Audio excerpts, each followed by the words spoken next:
Assalamualaikum warahmatullahi wabarakatuh. Kami dari kelompok 12 ingin menjelaskan inflasi dan kebijakan moneter di sejumlah negara seperti Australia, Cina, Jepang, dan Korea Selatan. Selanjutnya, inflasi di negara Australia. Bank Sentral Australia masih betah dengan rezim suku bunga rendah meski ekonominya tumbuh kuat. Alasan utama Bank Sentral mempertahankan rezim ini karena inflasi yang rendah dan lemahnya pertumbuhan upah. Pada Selasa tanggal 2 bulan 10 tahun 2018, Reserve Bank of Australia atau RBA mempertahankan suku bunga acuan di level 1,50% dan merupakan yang terendah sejak RBA memangkas suku bunga secara bertahap pada Agustus 2016. Reserve Bank of Australia didirikan tanggal 14 Januari 1960 sebagai bank sentral dan otoritas penerbit uang Australia. Hal tersebut dilakukan untuk menopang industri non-tambang karena berkurangnya investasi baru di sumber daya. Ekonomi negeri Kangguru tumbuh 0,9% di kuartal Maret hingga Juni, menyusul pertumbuhan 0,7% di kuartal sebelumnya yang didorong oleh peningkatan ekspor, serta belanja konsumen dan pemerintah. Selanjutnya, kebijakan moneter di negara Australia. Kebijakan moneter bank dari tahun 1931 hingga awal 1970-an adalah menjaga nilai tukar stabil dengan pound sterling. Selain itu, diformalkan kekuatan administratif bank, kebijakan moneter dan perbankan dan kontrol pertukaran, dan juga menyatakan gubernur bertanggung jawab untuk mengelola bank. Undang-undang yang sangat diperdebatkan pada tahun 1945 menyebabkan tingginya peraturan tentang bank swasta, yang kemudian ditentang oleh Gubernur H.C. Combs, bersamaan dengan penentangannya terhadap nasionalisasi bank pada tahun 1947. Ketika ia menjadi gubernur pada tahun 1949, ia mengizinkan swasta bank memiliki kontrol lebih besar atas likuiditas mereka dan berusaha untuk memperkenalkan kebijakan moneter berbasis pasar. Ia juga memperingatkan kemungkinan stagflasi pada tahun 1959. Pada pertengahan 1960-an, otoritas moneter menerima kesimpulan Combs dan memungkinkan suku bunga fleksibel, sehingga memudahkan bank untuk mengandalkan operasi pasar terbuka.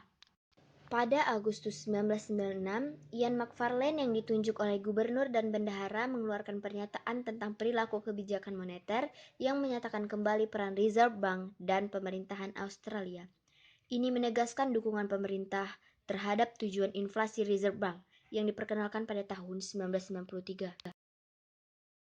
Perubahan pemerintah pada bulan Desember 2007 menyebabkan pernyataan lain yang dikeluarkan oleh kedua mantan bendahara Wayne Swan dan Gubernur Reserve Bank, Glenn Stevens. Ini mengubah pernyataan sebelumnya dengan memberikan independensi bank dan mendorong transparansi dan komunikasi. Selanjutnya, inflasi di negara Cina. Inflasi atau indeks harga konsumen atau IHK membengkak akibat wabah virus corona dari Wuhan, Hubei meluas hingga ke beberapa wilayah di Cina. Tingkat inflasi mencapai level tertinggi dalam 8 tahun terakhir karena masyarakat menimbun makanan. Laju inflasi produsen Cina pada April naik tertinggi dalam 4 bulan, didukung oleh harga komoditas yang lebih tinggi dan naiknya permintaan sebagai imbas dari banyaknya stimulus yang digelontorkan Cina. Inflasi konsumen juga meningkat, naik dengan kecepatan tertinggi dalam 6 bulan karena kenaikan harga daging babi karena masalah pasokan sebagai imbas dari kasus epidemi demam babi. Tingginya inflasi ini juga dipengaruhi oleh banyaknya permintaan selama tahun baru Imlek yang ditambah adanya wabah virus corona yang telah menumbangkan aktivitas ekonomi Cina. Ekonom Overseas Chinese Banking Corporation di Singapura, Tommy Si, mengatakan menyebarnya virus corona telah mengubah permintaan dan penawaran di Cina. Dengan pasokan berada di level rendah kecuali sektor kesehatan dan permintaan juga turun, harga kemungkinan akan terus meningkat karena pasokan yang lemah, dan Cina kemungkinan akan mengekspor tekanan inflasi global karena permintaan akan turun lebih cepat daripada pasokan Cina. Selanjutnya, masyarakat cenderung menimbun makanan dan pasokan lainnya di tengah situasi saat ini yang akan menaikkan harga, dan juga beberapa pasokan makanan rusak sebelum dikirim ke kota-kota besar karena gangguan transportasi dan kebijakan pemerintah mengunci akses satu kota dengan kota lainnya, terutama untuk buah-buahan dan sayuran, terutama ternak. Dengan kondisi seperti ini, tingkat inflasi di Cina akan terus meningkat dan dapat mencapai puncaknya sekitar 5% atau bahkan 6% pada Januari 2020, sebelum secara bertahap turun kembali. Menurut sejumlah ekonom, Indeks harga konsumen naik ke level tertinggi dalam 7 tahun terakhir di posisi 3,8% pada Oktober karena melonjaknya harga daging babi. Biro Statistik Nasional atau NBS mengungkapkan indeks harga produsen atau PPI Cina pada April naik 0,9% dari periode yang sama tahun lalu dan merupakan laju tercepat sejak Desember. Kenaikan ini sebagian besar didorong oleh kenaikan harga minyak dan gas. Sebagai perbandingan, pada Maret 2019, PPI Cina sebesar 0,4%. Selanjutnya, kebijakan moneter di negara Cina. Menurut Ming Ming, Kepala Riset Fixed Income di Cities Securities (CO), penghilangan frase itu menandakan ekspansi kebijakan moneter lebih lanjut dan menunjukkan kebijakan telah bergeser ke arah tujuan lain yang lebih penting.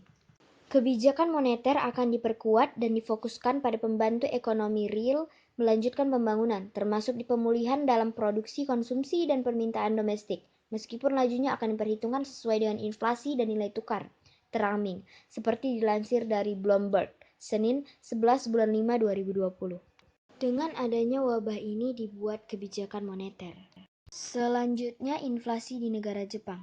Inflasi inti konsumen Jepang secara tahunan melambat ke level terendah dalam 7 bulan terakhir di Desember lalu karena rendahnya belanja rumah tangga membuat perusahaan enggan menaikkan harga. Data ini menjadi tanda sukarnya tantangan yang dihadapi Bank Sentral Jepang untuk mencapai target inflasi 2%. Angka inflasi ini diumumkan jelang rapat Bank of Japan atau BOJ pekan depan di mana 9 anggotanya diperkirakan akan memangkas proyeksi inflasi dan memberi peringatan terkait bertambahnya ketidakpastian global. Inflasi inti konsumen yang juga mencakup harga produk minyak namun tidak mencakup harga makanan bergejolak, naik 0,7% di Desember dibandingkan periode yang sama tahun sebelumnya. Menurut data pemerintah Jumat tanggal 18 bulan 1 2019, angka ini melambat dibandingkan 0,9 yang tercatat di November, Reuters melaporkan. Hasil tersebut berada di bawah perkiraan pasar 0,8% dan menjadi yang paling lambat dalam 7 bulan terakhir. Data ini menggarisbawahi rentannya pemulihan ekonomi Jepang saat ketegangan perdagangan antara AS dan Cina serta melambatnya pertumbuhan Cina membebani ekspor dan sentimen para pelaku usaha. Selanjutnya, kebijakan moneter di negara Jepang. Jepang adalah negara yang paling sulit keluar dari bayang-bayang deflasi karena lebih dari 1 dekade negara ini mempunyai laju tingkat inflasi di bawah 0%. Sehingga PM Shinzo Abe dan Gubernur Bank of Japan Haruhiko Kuroda harus merubah kebijakan fiskal dan kebijakan moneternya dalam 7 tahun terakhir. Kebijakan moneter Bank of Japan sampai saat ini masih dalam fase program stimulus kualitatif kuantitatif easing atau QQE dengan nilai 80 triliun yen setiap bulannya. QQE oleh Bank of Japan sejak bulan April 2013 sampai hari ini belum dapat menaikkan laju tingkat inflasi secara signifikan, walaupun terdapat kenaikan data CPI dari 0,7 menjadi 0,8 dan tentunya membuat kenaikan inflasi negara sakura tersebut 0,2% menjadi 0,5%. Jika dilihat secara umum, maka data ekonomi Japan cukup baik saat ini, tetapi semua ini tidak akan cukup untuk merubah kebijakan moneternya lewat rapat BOJ pada tanggal 25 April mendatang. Keuangan yang mulai membaik di negeri Sakura ini ditandai oleh pemotongan pembelian Japan Government Bond senilai 20 miliar yen dan rencana Menteri Keuangannya untuk menaikkan pajak penjualan dari 8% menjadi 10%. Selanjutnya, inflasi di negara Korea Selatan. Tingkat inflasi Korea Selatan untuk November 2019 mencapai titik terendah di tahun ini, setelah Bank Sentral negara tersebut menaikkan suku bunga acuan untuk pertama kalinya dalam hampir 6,5 tahun. Harga konsumen naik 1,3% pada November dari tahun sebelumnya, mencatat kenaikan paling lambat sejak Desember tahun lalu menurut statistik Korea. Tingkat inflasi bertahan di atas 2% selama 3 bulan sampai Juli dan turun di bawah 2% pada Agustus. Selanjutnya tercatat inflasi terus mengalami penurunan. Meskipun inflasi utama turun, Bank of Korea atau BOK menaikkan suku bunga sebesar 1/4% menjadi 1,5% pada hari Kamis. Ini menandai kenaikan tingkat pertama sejak Juni 2011. Perekonomian Korea Selatan menunjukkan tanda-tanda pemulihan. Ekspor yang mencapai sekitar setengah dari ekonomi terus tumbuh selama 13 bulan sampai November. Sementara produk domestik bruto atau PDB real direvisi naik menjadi 1,5% pada kuartal ketiga setiap 3 bulan. Dana Moneter Internasional atau IMF merevisi naik perkiraan pertumbuhan 2017 untuk ekonomi Korea Selatan menjadi 3,2% dan outlook 2018 3,0%. Itu lebih tinggi dari potensi pertumbuhan ekonomi yang diperkirakan mencapai 2,8 sampai 2,9%. Meski ada tanda-tanda pemulihan, tekanan inflasi sisi permintaan masih lemah. Harga konsumen inti kecuali produk pertanian dan minyak yang berfluktuasi bertambah 1,2% di bulan November dibandingkan dengan tahun sebelumnya. Harga inti metode atau OECB yang mengecualikan biaya, makanan dan energi yang berfluktuasi naik 1,4% setiap tahun. Selanjutnya kebijakan moneter di negara Korea Selatan. Modernisasi dan pembangunan ekonomi Korea sebenarnya sudah dimulai pada abad ke-19, yaitu pada masa dinasti Yi, tahun 1860 sampai 1910, yang melakukan reformasi pertanian dan pembangunan sarana-sarana fisik kerajaan Korea pada saat itu.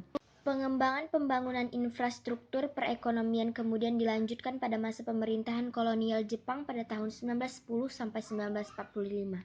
Di masa penjajahan Jepang ini mulai diperkenalkan pembangunan perekonomian modern, misalnya pembangunan infrastruktur seperti waduk untuk irigasi, jalan raya, jembatan, dan sarana transportasi lain yang bertujuan untuk mengangkut hasil bumi dan mineral Korea. Walaupun baru memperkenalkan sedikit dari sistem perekonomian modern, Jepang juga telah memulai memperkenalkan sistem perindustrian. Kompleks perindustrian tekstil dan makanan adalah contoh dari industrialisasi yang diperkenalkan oleh Jepang pada rakyat Korea. Setelah berakhirnya Perang Dunia Kedua, Korea Selatan yang kemudian di bawah pendudukan Amerika Serikat mendapat bantuan dari PBB dan Amerika Serikat guna membangun perekonomian Korea yang telah mengalami kemerosotan dan kekurangan pangan semenjak ditinggalkan pemerintahan kolonial Jepang. Sekian penjelasan dari kelompok kami, kurang lebihnya mohon maaf. Wabillahi taufik wal hidayah. Wassalamualaikum warahmatullahi wabarakatuh.